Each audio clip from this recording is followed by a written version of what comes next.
国共産党はアメリカにとって最大の脅威であり、彼らが全ての手段を用いて経済戦を仕掛けてきて、過去の何十年もの間にアメリカの億単位の富を中国に移転させてきました。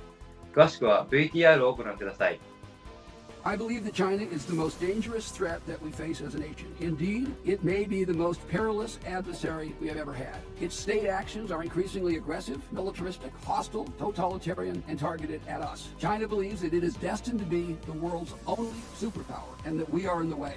I only ask that when you think about their economic activity, please remember that they are an openly hostile adversary. It is not an exaggeration to say that the Chinese Communist Party has been waging an economic war against the United States for decades. In this economic war, they use all the tools of classic mercantilism, plus many more. Their entire economic policy is designed to be an integral part of their overall strategy of global dominance. That policy produces huge trade surpluses and obtains technology by whatever means. China manipulates its currency, it uses massive industrial subsidies, and maintains a closed market, only allowing access when they determine it is in their interest. It uses, among other things, tariffs, a discriminatory regulatory regime, and rigged product safety standards to prevent fair competition. They force our companies to turn over technology to them, and when they don't do it, they steal it. They are the number one source of industrial espionage in the world. They have banking and labor systems that limit domestic consumption and subsidize production and exports. They reduce their cost of manufacturing by taking advantage of very low environmental standards. They target U.S. businesses and are trying to monopolize the supply of critical minerals in the world. In short, if this is not economic war, what is?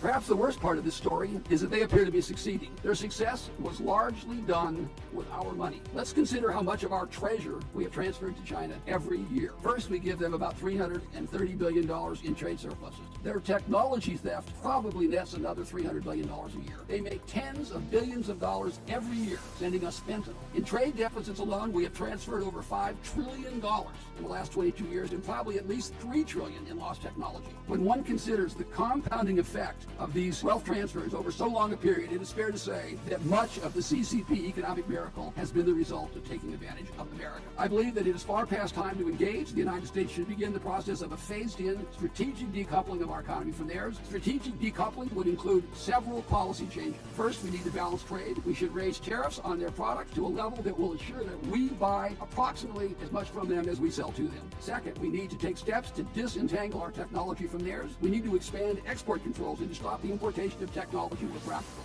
Third, we should limit their investment in our country, and we should only allow investment where there is a demonstrated benefit to the United States. Fourth, outbound U.S. investment to China should be severely restricted. This policy, I submit, is merely a softer version of exactly the policy that China has towards America. This is not the time for half measures. This is the time to be bold, and Congress must write the rules.